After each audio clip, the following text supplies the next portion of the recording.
وقبل ما نبدأ فيلمنا ما تنساش تعمل لنا سبسكرايب ولايك وشير وتفعل زر الجرس عشان توصلكوا كل ملخصاتنا. أحداث الفيلم بتبدأ سنة 1973 في غابات الأمازون وتحديدا في منطقة البيرو، وبنشوف العالمة كونستانس ويب اللي بتبحث عن عنكبوت معين هتقدر تستخرج من سمه علاج لكل حاجة. وفي الوقت ده بيجي لها إيزي كال اللي مطلعها البعثة على حسابه وبيقول لها إنها محتاجة ترتاح لأنها قربت تولد، بس هي بتكمل اللي بتعمله. وبيقول لها إيزي كال إن في هنا في الغابة قبيلة اسمها لاس أرانياس، وإن القبيلة دي معاها قوة العنكبوت، وإن العنكبوت اللي هم بيدوروا عليه ده تبع القبيلة، وإن السم بتاعه يا إما بيدي قوة خارقة أو لعنة مميتة. بس كونستانس بتقوله ان كل ده خرافه، فبيسيبها ايزي كال وبيروح للخيمه بتاعتها، وكان بيدور في مذكراتها عن اي حاجه تخص العنكبوت ده او مكانه، لكنه بيتفاجئ ان كونستانس جايه وبتكون مبسوطه جدا وبتقول انها خلاص لقت العنكبوت اللي بتدور عليه وبتكون حاطاه في برطمان. وفي اللحظه دي بيجي ايزي كال وبيقتل كل الموجودين في المخيم، وبيكون عايز يسرق العنكبوت ده لانه بيدور عليه من سنين. وفي الوقت ده بيقرر يقتل كونستانس هي كمان وبيسرق العنكبوت وبيمشي. وبتكون كونستانس في حاله صعبه جدا. في الوقت ده بيجي ناس وبياخدوها لمكانهم، وبنعرف انهم من قبيله لاس ارانياس، واللي بنعرف انها طلعت قبيله حقيقيه مش خرافه زي ما كانت كونستانس متخيله. وبيحاولوا انهم يعالجوها بقياده رئيس القبيله سانتياغو، وبيحطوها في البحيره بتاعتهم اللي المفروض انها فيها قوه خارقه، لكن للاسف مش بيكونوا عارفين يعالجوها، فبيخلوا العنكبوت بتاعهم يقرصها. وبنشوف ان في الوقت ده كونستانس ولدت وطفلها بيكون سليم، لكنها للاسف مش بتنجو وبتموت.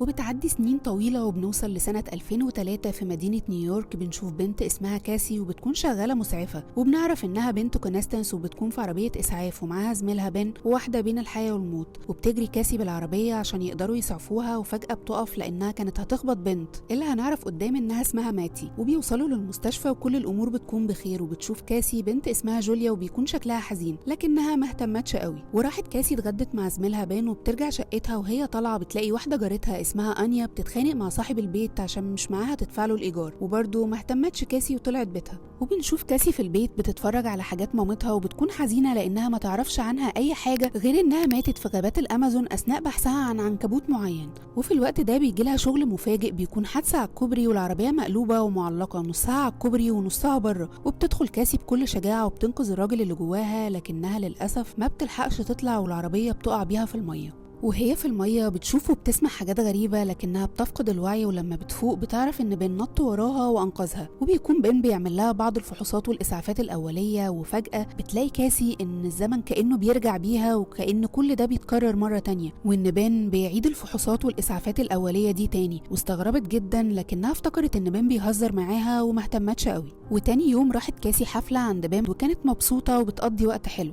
ودخلت البيت مع ماري اخت بن والباقيين، وفي الوقت ده بتطلب ماري من الموجودين يقترحوا عليها اسم للبيبي، والكل بيقترح اسماء. وفجأة بيرجع الزمن تاني، وبتشوف كاسي نفس الناس بيعيدوا نفس الاسماء، والموقف كله بيتكرر مرة تانية. وبتسألهم كاسي عن اللي بيحصل، وطبعا كلهم بيستغربوا لان فعليا بالنسبة لهم مفيش اي حاجة غريبة بتحصل. وبيجي بن في الوقت ده وبياخد كاسي عشان في حادثة جديدة عبارة عن حريق في مخزن العاب نارية. وفي اثناء ما بيسعفوا المصابين بيجي واحد زميلهم اسمه اونيل، واللي بيكون هينقل جزء من المصابين للمستشفى. وفي الوقت ده بتشوف كاسي حاجة زي رؤية كده ان لو اونيل مشي بالعربية هيعمل حادثة ويموت. وبتجري عليه كاسي عشان تسوق هي العربية مكانه، لكنه بيرفض وبيقرر يسوق هو. واضطرت طبعا تسيبه كاسي لانها حتى مش متأكدة اللي شافته ده معناه ايه. لكن اونيل اول ما بيمشي بالعربية وفجأة بتظهر شاحنة وبتخبطه، وكاسي بتجري هي وكل المسعفين اللي في الموقع على اونيل، لكنه للاسف بيكون مات. وكاسي بتكون مصدومة من كل اللي بيحصل، وطبعا مش فاهمة اي حاجة. وبتروح كاسي لدكتورة اللي بتقول لها ان كل المؤشرات الحيوية تمام، وان ما عندهاش اي مشكلة، وبالتالي ممكن يكون كل اللي بيحصل ده مجرد ارهاق، وانها بس محتاجة اجازة عشان ترتاح. وصدقت كاسي وخدت اجازة. وتاني يوم وهي قاعدة كانت حزينة على اونيل وبتفكر في كل اللي حصل.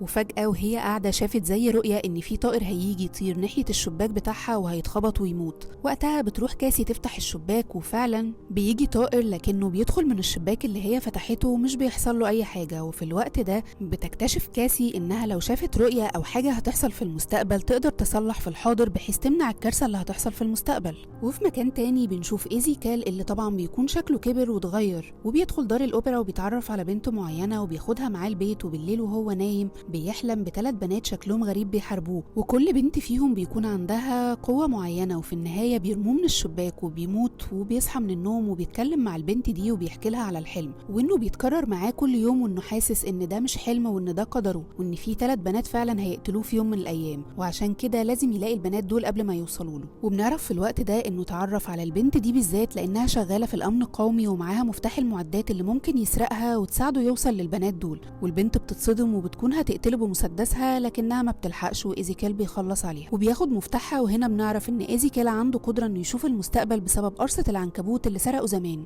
بعدها بيجيب إيزيكال بنت اسمها أماريا خبيرة في الحاسوب وقعدها في بيته وجاب لها كل أجهزة الأمن القومي، وبدأ يوصف لها شكل البنات اللي بيشوفهم في الحلم. ومن وصف إيزيكال بتحدد أماريا ال3 بنات وهم أنيا وجوليا وماتي، ال3 بنات اللي كاسي شافتهم في البداية. وبتبدأ أماريا تبحث عن ال3 بنات، والأجهزة بيكون فيها شاشات لكل الكاميرات اللي في المدينة. وفي الوقت ده بتكون كاسي رايحة تركب المترو، وفي نفس الوقت بتكون أماريا حددت موقع ال3 بنات واللي بيكونوا في نفس المكان مع كاسي، وبلغت أماريا إيزيكال باللي وصلت له. بعدها بتركب كاسي المترو وبنشوف إن ال3 بنات راكبين معاها في نفس العربية، وبدأت كاسي تشوف الرؤى بتاعتها وبتشوف راجل غريب عايز يأذي ال3 بنات دول، وبتخاف وبتتوتر جدا وبتكون مش عارفة ده حقيقي ولا لأ، فبتسأل اللي راكبين معاها هو ده حقيقي، وبتعرف إنها رؤية. وأول ما بتشوف الراجل الغريب ده موجود فعلا في المترو بتبدأ تختلق أي أسباب وتنزلهم، وبتنجح فعلا إنها تنزلهم. وبعدها بتشوف إيزيكال اللي بينظر لها بنظرة انتقام.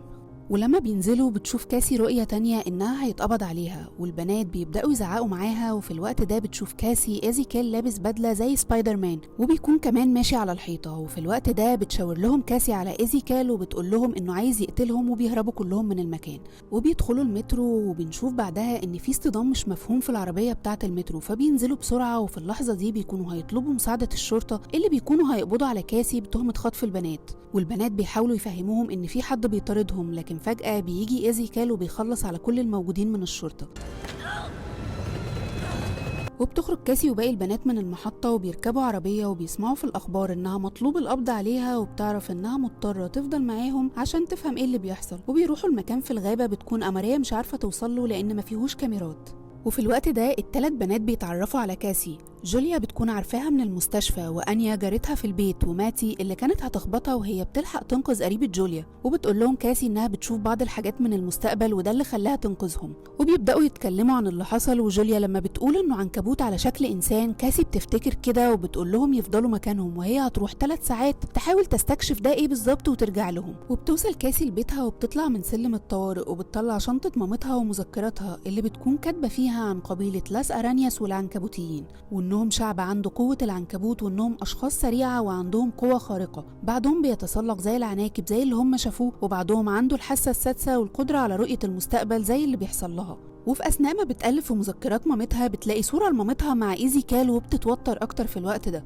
وبنرجع للغابة وبنشوف إن البنات قرروا يروحوا مطعم ياكلوا، وما بيستنوش كاسي زي ما طلبت منهم. وهم في المطعم بنشوف شخص شاف في الجورنال صورهم وإنهم مخطوفين، وبيتصل عشان يبلغ إنه شافهم. وفي الوقت ده طبعا اللي بيرد عليه بتكون أماريا لأنهم سارقين كل الأجهزة الأمنية وبيقدروا يعرفوا مكانهم، وبيروح لهم إيزيكال.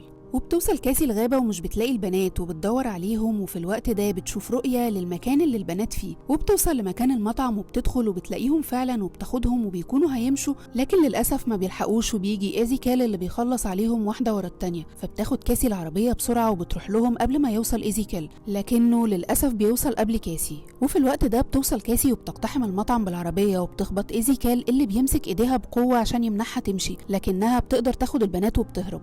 وبيكلم إيزيكال أماريا وبيقول لها تحدد موقعهم مرة تانية، فبتقول له إنها وصلت للي معاهم وإن اسمها كاساندرا ويب، ومامتها بتكون عالمة اسمها كونستانس ويب. وطبعا بيقول لها إن ده مستحيل لأنه قتل كونستانس وهي حامل، يعني أكيد طفلها كمان مات.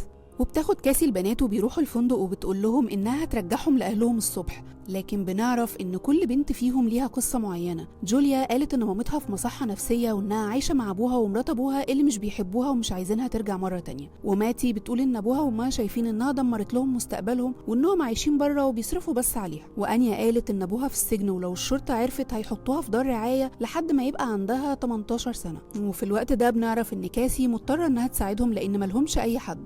كاسي وهي نايمة بتشوف رؤية لإيزيكيل بيقول لها إنه لازم يخلص على البنات دول لأنهم في المستقبل هيكون عندهم قوة خارقة بشكل ما وهيبقوا عايزين يخلصوا عليه، فهو عايز يخلص عليهم قبل ما هم يعملوا ده. وبيقول لها كمان إن السم اللي دخل جسمها من مسكته ليها هيقتلها قريب. وبتقوم كاسي مفزوعة من النوم. وتاني يوم بتقعد كاسي مع البنات وبتعلمهم طريقة الإنعاش عشان لو حد فيهم اتصاب بسم العنكبوت، وبتحكي لهم وبتوريهم الصورة اللي فيها إيزيكيل مع مامتها وبتقول لهم إنها لازم تروح البيرو عشان تفهم كل اللي بيحصل ده، وبتودي البنات لبني يستخبوا عنده لحد ما هي ترجع. وبتوصل كاسي لغابات الأمازون وبيكون معاها مذكرات مامتها وخرايط وصور، وبتمشي على الخريطة لحد ما بتوصل لمكان وفجأة بيظهر لها سانتياغو اللي بيقول لها إنه كان متوقع إنها هترجع في يوم من الأيام عشان تلاقي أجوبة لأسئلتها، وبتستغرب جدا لأنها عمرها ما جت هنا عشان ترجع مرة تانية. وفي الوقت ده بيحكي لها سانتياغو إن مامتها كانت جاية تبحث عن عنكبوت معين عشان السم بتاعه بيقال إنه بيشفي من أمراض كتير، وكانت مفكرة إنها محمية من إيزيكيل، لكنه استغلها وأول ما لقت العنكبوت سرقوا منها وقتلها، وبقى ملعون وبيحاول يسبق قدره طول الوقت.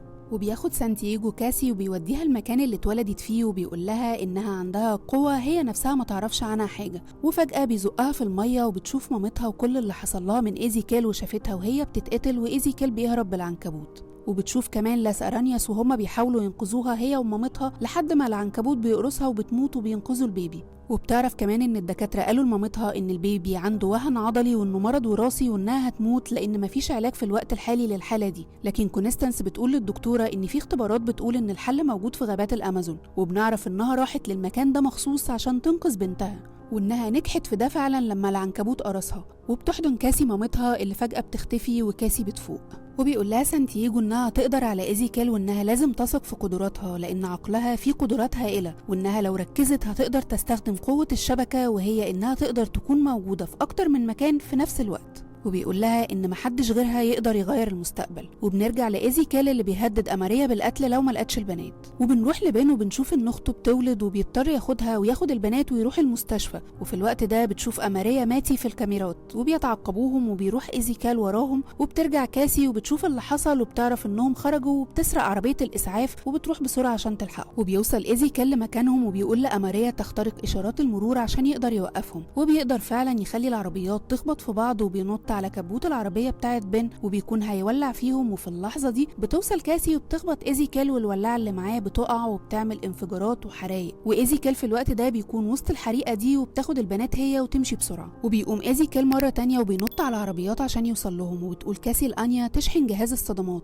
وأول ما بيقرب إيزيكيل على سقف العربية بتكهربه وبتوقعه، ولكن في الوقت ده العربية بتتعطل للأسف وكاسي بتطلب النجدة. وبتوصل كاسي والبنات لمكان وبيبدأوا يعملوا سلسلة من الحرائق والانفجارات. وفي الوقت ده بيوصل إيزيكيل والانفجارات بتطيره وبيطلعوا بسرعة فوق السطح. وفي الوقت ده بتكون النجدة وصلت بهليكوبتر وبتتصدى كاسي للانفجارات لحد ما بيوصلوا لسلم الإنقاذ اللي بيكونوا هيوصلوا من خلاله للطيارة. وفي نفس الوقت بيوصل إيزيكيل اللي بيكون عايز يخلص على كاسي، وبتيجي ماتي من فوق وجوليا وأنيا كمان عشان يخلصوا على إيزيكيل، لكن طبعا مش بيقدروا وبيضربهم وكل واحدة فيهم بتكون في خطر. وبيقول لها إيزيكيل مش هتقدري تنقذيهم كلهم، لكنها في الوقت ده بتفتكر كلام سانتياغو إنها تقدر تكون موجودة في أكتر من مكان في نفس الوقت. وبتبدأ إنها تركز وبتستخدم قدرتها وبتروح لكل واحدة فيهم في نفس الوقت وبتنقذهم. ولكن في اللحظة دي بيغضب إيزيكيل وبيضربها يوقعها. وبتقوم كاسي مرة تانية وبتستخدم قدرتها تاني في إنها تخلص عليه، وبتستدرجه لمكان بتكون شافت إن اليافطة هتقع عليه. وفعلا وفي الوقت اللي بيوصل فيه يافطة المكان اللي هم فيه بتقع عليه ومش بيكون عارف يخلص نفسه، والجسر اللي هم عليه بيتكسر وبيقع إيزيكيل وعليه اليافطة وبيموت. وللأسف في نفس الوقت جزء من اليافطة بياخد كاسي وبتقع هي كمان من فوق الجسر في المية.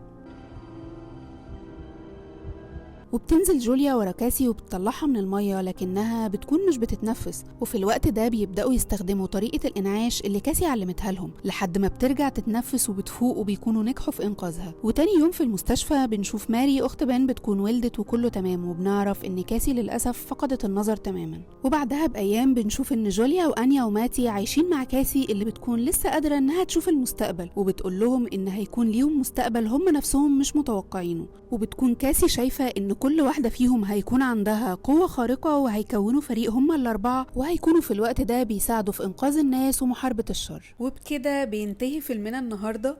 أتمنى يكون عجبكم، وقبل ما تمشوا ما تنسوش تعملوا لنا سبسكرايب عشان عيلة أفلامنجية تكبر بيكم. أشوفكم الفيلم الجاي.